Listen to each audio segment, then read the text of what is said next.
दोस्तों, पाकिस्तान के प्रधानमंत्री है शहबाज शरीफ। उन्होंने मोदी जी को पाकिस्तान आने के लिए आमंत्रित किया है। दोस्तों, आप सोच रहे होंगे कि मोदी जी को पाकिस्तान क्यों बुला रहे हैं। क्या पाकिस्तान भारत के साथ रिश्ते सुधारना चाहता है?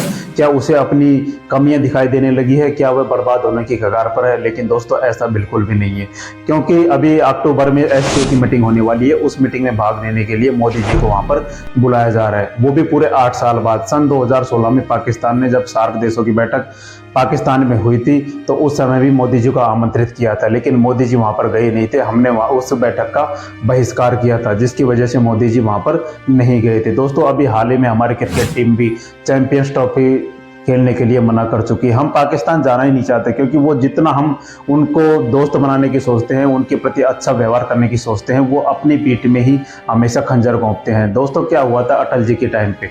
अटल जी के टाइम पे जब समझौता हुआ था, उसी के थोड़े दिन बाद ही कारगिल युद्ध शुरू हो गया था।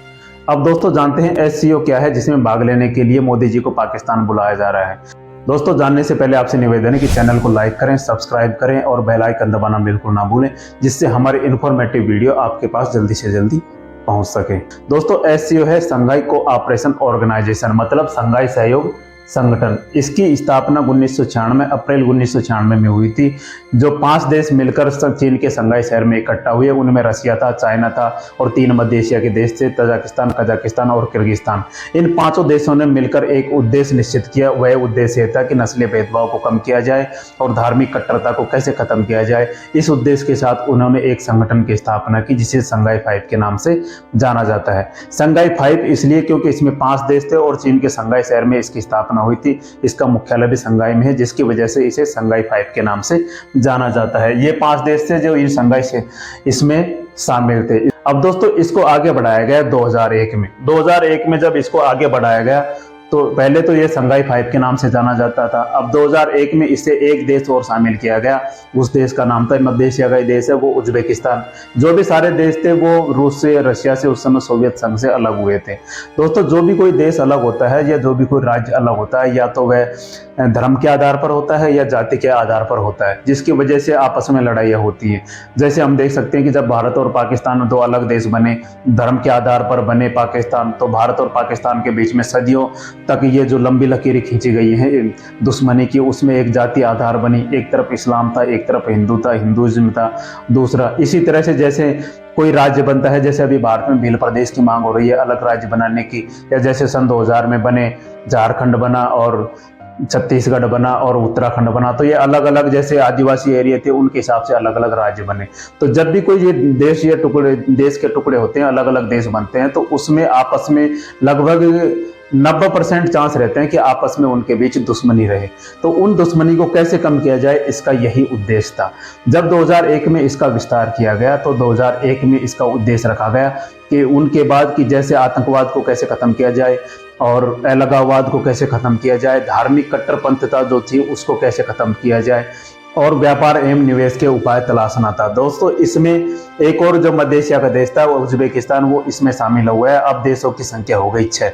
इन 6 देशों ने मिलकर जून 2001 में इस संगठन का नाम रखा एससीओ, संघाई कोऑपरेशन ऑर्गेनाइजेशन, मतलब संघाई सहयोग संगठन। इस तरह से ये संगठन अस्तित्व में आया और उसके बाद भारत और पाकिस्तान इसमें शामिल हो गए। भारत और पाकिस्तान इसमें शामिल हुए। जैसे दोस्तों, भारत ने सन 2014 में इसके लिए अप्लाई किया था स्थायी सदस्यता के लिए।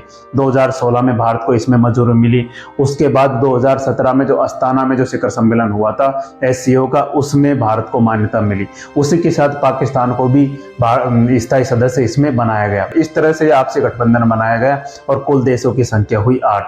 2017 में कुल देशों की संख्या हुई 8।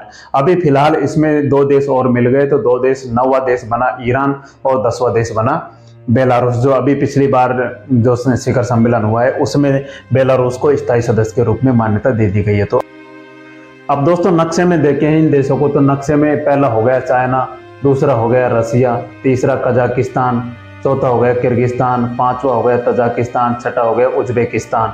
अब दोस्तों, 7वां बना इसमें भारत, 8वां बना इसमें पाकिस्तान, 9वां बना इसमें ईरान और 10वां बना इसमें बेलारूस। तो इस तरह से ये 5-10 सदस्य देश एशियो के प्रमुख रूप से इसमें हिस्सेदारी निभाते हैं। दोस्तों इसको अब नाटो की तर्ज पर भी देखा जा सकता है। जैसे पश्चिमी जो यूरोपीय देश है, अमेरिका है, इन्होंने नाटो संगठन बना रखा है, जिसके विरोध में खड़ा किया गया यह संगठन है, जिसे एससीओ संगठन की संज्ञा दी जाती है या इसके विरोधी की संज्ञा दी जा सकती है। दोस्तों इनमें जो मीटिंग होती है उनमें राष्ट्रपति स्तर की मीटिंग होती है कि सब देशों के राष्ट्रपति एक साथ मिलते हैं। दूसरा, इनमें प्रधानमंत्री स्तर की मीटिंग होती है। तीसरा, इनमें विदेश मंत्रियों के स्तर की बैठक होती है। और चौथा, इनमें शीर्ष अधिकारियों की बैठक होती है। जिन चारों विभागों का अलग अलग बांटा गया है और इनकी अलग अलग अध्यक्षता में बैठक होती है। इसका मुख्य उद्देश्य यही है कि कैसे आपसी भेदभाव को मिटाया जा सके और कैसे तरक्की के मार्ग पर जाया जा सके।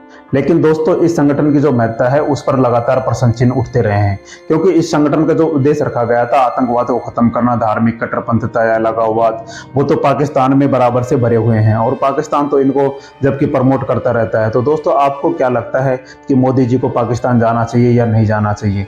मेरे हिसाब से तो शायद नहीं जाना चाहिए और पाकिस्तान पर कभी भरोसा भी नहीं करना चाहिए। दोस्तों आपको क्या लगता है? आप कमेंट करके जरूर जवाब दें। जय हिंद, जय भारत।